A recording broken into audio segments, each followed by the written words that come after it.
হয় তিনিচুকীয়া জিলাৰ শদিয়াৰ চুমপুৰাৰ যি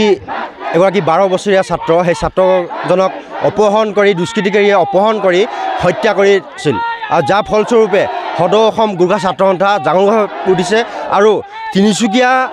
জিলালৈ অহা অৰুণাচলৰ পৰা তিনিচুকীয়া জিলালৈ অহা মূল পথসমূহ এওঁলোকে আজি অৱৰোধ কৰি প্ৰতিবাদ সাব্যস্ত কৰিছে মোৰ সম্পূৰ্ণ ইয়াৰ পৰিৱেশ দেখুৱাব লৈছে আচলতে এনেদৰে তিনিচুকীয়া জিলালৈ অহা যিসমূহ অৰুণাচল তিনিচুকীয়া অসম সংযোগী যি পথ সেই পথসমূহ তেওঁলোকে অৱৰোধ কৰি এনেদৰে প্ৰতিবাদ সাব্যস্ত কৰা পৰিলক্ষিত হৈছে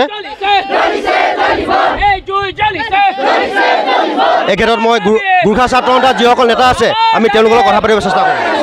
হয় আচলতে আজি আপোনালোকে গম পায় যিহেতু যোৱা 22 তাৰিখে আমাৰ এজন ছাত্ৰ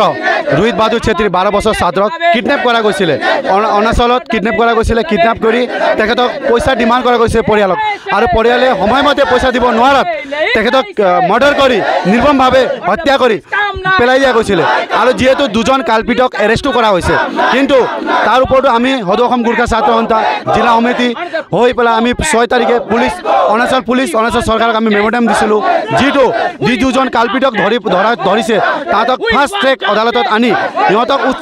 উচিত শাস্তি দিব লাগে তাহাঁতক ফাঁচি দিব লাগে আৰু যিজন ল'ৰা মৰি গ'ল তেখেতক ক্ষতিপূৰণ দিব লাগে বুলি আমি এটা দাবী কৰিছিলোঁ কিন্তু আমাৰ দাবী নাচ্ছাত কৰি আমাৰ দাবীক সিহঁতে নেগলিজেঞ্চ কৰি আমাক কোনো ৰেছপন্স নকৰাৰ কাৰণে আজি আমি বাধ্য হৈ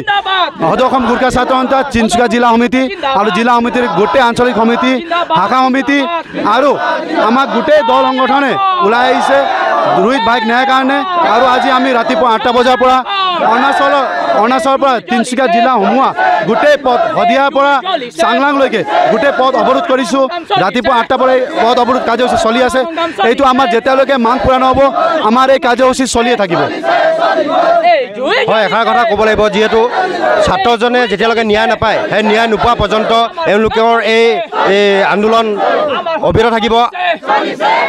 এই ক্ষেত্ৰত আমি আৰু এগৰাকী ব্যক্তিৰ কথা পাতিব চেষ্টা কৰিম অৰুণাচলৰ চাওক আৰু এই যে এখন লাজনীয় বিষয় চিন্তনীয় বিষয় চাওক যোৱাবাৰ এইটো বহুতবাৰ এনেকুৱা ঘটনা হৈ গৈছে আজি যি কালপিত এৰেষ্ট কৰাৰ পিছতো আজি কিয় তেখেতক উচিত শাস্তি দিব পৰা নাই যি আমাৰ গোৰ্খা ছাত্ৰ সন্থা যি আমাৰ ন্যায্য দাবী কোনো প্ৰকাৰে আজি ন্যায্য দাবী তেখেতলোকে দাবী পূৰ্ণ কৰিব পৰা নাই আমি সদৌ অসম গোৰ্খা ছাত্ৰ সন্থা আমি তেখেতক সকীয়াই দিছোঁ এজন যি ধৰণে কালপিত এৰেষ্ট কৰাৰ পিছত আগতে বহুত যি ঘটনা হৈ গৈছে যে তেখেতলোকৰ উচিত শাস্তি নিবিচাৰে তেনে এই সংগ্ৰাম অনাগত দিনত চলিয়ে থাকিব যেতিয়ালৈকে সমাপ্ত নহয় হয় নিশ্চয়কৈ এষাৰ কথা পুনৰ কৈছোঁ যিহেতু অসমৰ ছাত্ৰক অৰুণাচলৰ দুষ্কৃতিকাৰীয়ে অপহৰণ কৰি নি হত্যা কৰিছিল আৰু যাৰ ফলস্বৰূপে সদৌ অসম গোৰ্খা ছাত্ৰ সন্থা জাগৰণ হৈ উঠিছে আৰু তেওঁলোকে এনেদৰে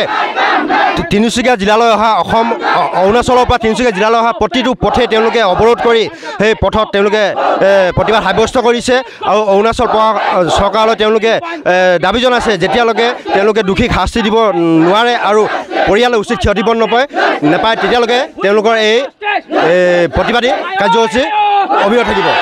জাগোনৰ পৰা প্ৰভাত বৰা প্ৰতিবেদন এনি ভাৰত 24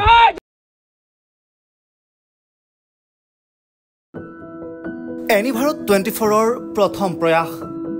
জুবিন গাৰ্গৰ গীতৰ প্ৰতিযোগিতা জুবিনৰ গানে কি আনে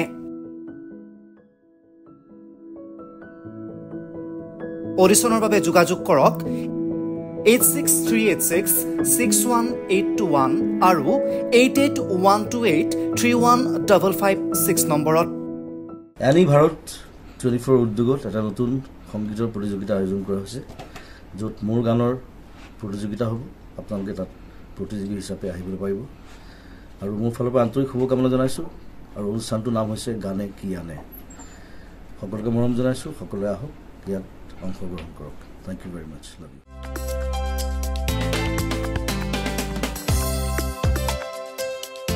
আপোনাৰ ঘৰখন আৰু অফিচ চালে চকুৰুৱাকৈ সজাওক